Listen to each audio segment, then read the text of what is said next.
ಸರಿಯಾಗಿ ಊಟ ಮಾಡ್ಬೇಕು. ಅಮ್ಮ ನೀನ್ ಸುಧಾರಿಸ್ಕೊ. ಎಷ್ಟೆಲ್ಲ ಮಾಡಿದೀನಿ ಗೊತ್ತಾ?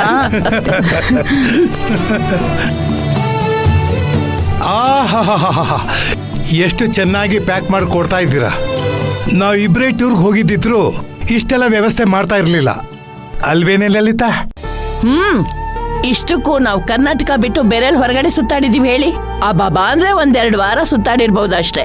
ಈಗ 108 ದಿವಸ ಅದ್ಯಾಕ್ ಕಾಲ ಕಳಿತೀವೋ ಒಂದು ಗೊತ್ತಿಲ್ಲ. ನನ್ಗಂತೂ ಇದ್ರ ಜೊತೆ ಕಾಲ್ ನೋವು ಬೇರೆ. ಅಜ್ಜಿ, ನೀನು ನಿನ್ನ ಕಾಲು ನೋವಿನ ಬಗ್ಗೆ ಯೋಚನೆ ಮಾಡಬೇಡ. ನೀವಿಬ್ರು ಎಲ್ಲೂ ಹೆಚ್ಚಿಗೆ ಓಡಾಡೋ ಅವಶ್ಯಕತೆ ಇಲ್ಲ. ದೇವರ ದರ್ಶನಕ್ಕೋಸ್ಕರ ಎಲ್ಲೂ ಸಾಲಲ್ಲಿ ನಿಂತ್ಕೊಳ್ಳೋ ಅವಶ್ಯಕತೆ ಇಲ್ಲ. ನಿಮ್ಮಿಬ್ಬರಿಗೋಸ್ಕರ ಅಲ್ಲಲ್ಲಿ ಡೋಲಿ ವ್ಯವಸ್ಥೆ, ವೀಲ್ಚೇರ್ ವ್ಯವಸ್ಥೆ ಮಾಡಿದ್ದೀನಿ.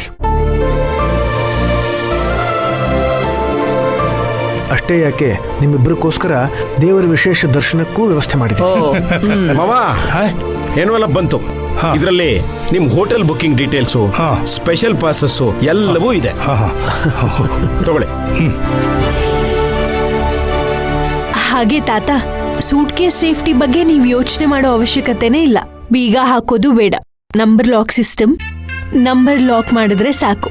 ಅಕಸ್ಮಾತ್ ಮರ್ತೋದ್ರೆ ನಾನು ಆಲ್ರೆಡಿ ನಿಮಗೆ ಮೆಸೇಜ್ ಮಾಡಿದ್ದೀನಿ. ಅದನ್ನ ನೋಡ್ಕೊಂಡು ನೀವು ಓಪನ್ ಮಾಡ್ಬೋದು.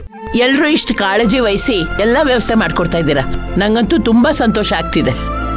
ಮತ್ತೆ ಸೂರ್ಯವಂಶದ ಮಹಾರಾಣಿ ಮಹಾರಾಜರನ್ನ ಹಾಗೆ ಕಳ್ಸೋಕ್ಕಾಗತ್ತಾ?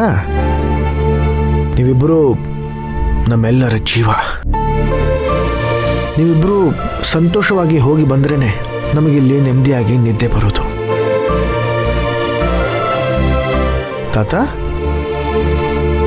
ಅಜ್ಜಿ ನೋಡಿದ್ರೆ ಎಷ್ಟು ಸಂತೋಷವಾಗಿದ್ದಾರೆ.